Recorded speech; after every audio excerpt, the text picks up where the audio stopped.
உன் குடும்பம் கூட குறை கூறி கூடி நின்று வசைப்பாடுகிறதே என்று கவலைப்படுகிறாய். கலங்காதே குழந்தையே, உன் கஷ்டங்கள் கால் தூசி போலத்தான், அதுவும் கடந்து செல்லும். என் அருளால் உன் வாழ்க்கை மாறும்.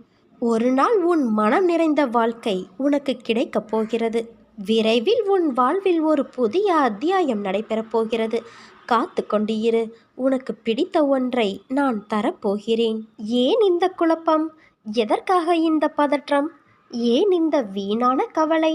அனைத்தையும் விட்டு உன் வேலைகளை நீ பார்த்து கொண்டு இரு.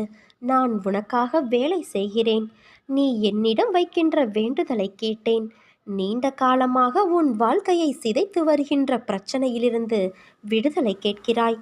இதுவரை எத்தனையோ சங்கடங்களிலிருந்து உன்னை விடுவித்து உள்ளேன் என்பது உனக்கே தெரியும். உனது உன்னதமான நிலையை தாழ்த்தி களத்திர தோஷத்தை